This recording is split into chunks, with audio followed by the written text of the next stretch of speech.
body trauma kind of plants here. So this is Comfrey. Does everybody know Comfrey? Or has heard about Comfrey? People have different feelings about it. I happen to really like it. But, you know, this is where we dug one out last year, and now look how many there are. So that's the thing about Comfrey. Once you have it, you will always have it. And so we're very grateful for Comfrey. It is also called knit bone, is another one of the common names for it. And they use it a lot in healing broken bones. And that's a funny thing about it, though. If you're treating yourself with Comfrey in a broken bone, make sure your bone has been properly reset because it works very fast. You can actually just apply like a Comfrey leaf externally, and it will help your bone heal a lot faster. It stimulates the growth of, chondroblasts, osteoblasts, and fibroblasts. So those are all bone-building, collagen-building cells in your body, and it just wakes them up and makes them work a lot faster. Is that good for externally? Osteoporosis then? You know, I would choose more mineral-rich herbs. Like, I would choose more something like nettles, which has iron and calcium and all kinds of other things like that. This is more putting it back together, you know, not building so much from the inside as it is more like knitting it back together. So we use the leaves. This is a great livestock plant too because animals like to eat it.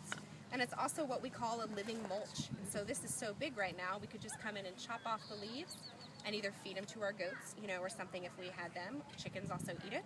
Or you can use it as a mulch to protect your soil, basically, so it works really well. And the root is considered the strongest medicinal part, and it's kind of slimy and mucilaginous whenever you kind of dig it out. But there's a constituent in it, it's called allantoin, and now they're using it in all kinds of cosmetic products and stuff because it's helping your cells to regenerate, you know, basically. The same thing it's doing to your bones, it's doing to your face and things like that, so they're using it in a lot of anti-aging stuff. So put it in some oil and make your own. Put it in some oil and make your own. Yeah, and you can use the leaf or the root. It's up to you. They're both medicinal. Would you warm it in the oil in the double boiler or just let it sit? That's what I do.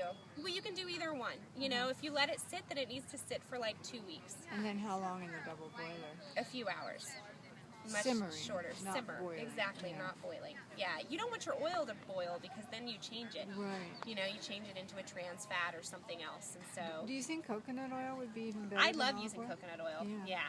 So you can kind of use whatever you have and what's best for your skin. Some people like thinner oils like apricot, you know, and things like that. So, and it depends on what body part you're putting it on. I don't really want to put olive oil on my face that much. It's so thick, it doesn't breathe as well. So right under me. Oh, go ahead. Is this the one that you have to be really careful about taking it internally, though? That can be toxic to your liver? Well, yes, but those experiments were done on rats and with really inhumanly high doses of the constituent. And so there is a lot of fear around it. But I know of people who've had it every day that have no problems. That's why I talk about external application more than taking it internally, just in case, just to be safe. So I don't have any fear around it, but I understand why some people do, you know.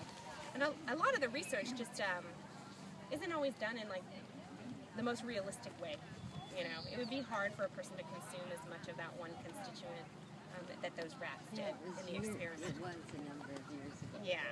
Oh yeah. Well, and that information's still out there, and they treat it like it's current. I think it's just like the more research I've read than that I've been exposed to, I'm like, wait a minute, that would be almost impossible for me to take that much of that, you know, or for any person to take as much as what hurts